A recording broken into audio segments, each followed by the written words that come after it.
Alors moi, dans ma carrière de chercheur, je me suis intéressé très rapidement aux trous noirs, sans doute de par mon propre parcours de théoricien et de mathématicien. J'ai d'abord fait des études de mathématiques pures. J'ai lu après, dans les années 70, quelques ouvrages de bonne vulgarisation sur la cosmologie et la relativité générale.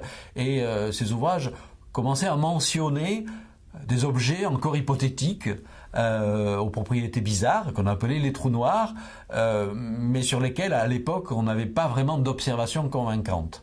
Alors moi qui adore réfléchir sur ce qu'on ne voit pas directement, sur l'invisible, évidemment ces objets me fascinaient, d'autant qu'ils étaient censés produire d'énormes distorsions de l'espace et du temps. Voilà, c'est pour ça que je me suis intéressé très rapidement aux trous noirs et que j'ai été le premier à tenter d'en faire une représentation réaliste par des calculs d'ordinateur. Donc je répète, c'était à la fin des années 70, il n'y avait aucune observation astronomique qui montrait réellement des trous noirs. On commençait à soupçonner qu'ils existaient bel et bien dans l'univers à travers des phénomènes de haute énergie, mais on ne voyait que des poignées de photons, rayons X, etc. Et c'est tout, on n'avait pas vraiment d'image de trous noirs. Et moi, à la fin des années 70, donc, je me suis mis à calculer par l'ordinateur à quoi ressemblerait un trou noir vu de près, si on avait un vaisseau spatial, par exemple, qui pourrait s'en approcher.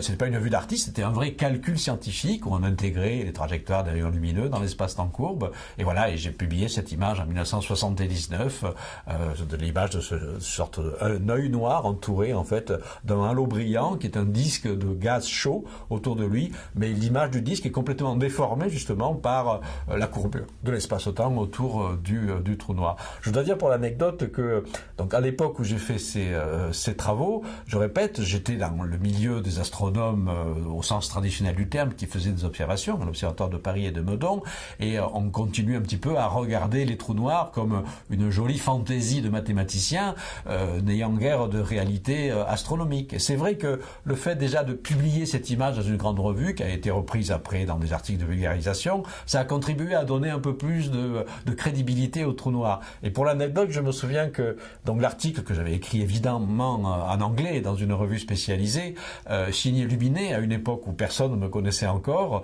j'ai appris plus tard que beaucoup de chercheurs du domaine avaient cru que j'avais pris un pseudonyme spécial pour décrire l'invisible, décrire le trou noir, s'appelait Luminet. Voilà, ben non, c'est mon véritable nom.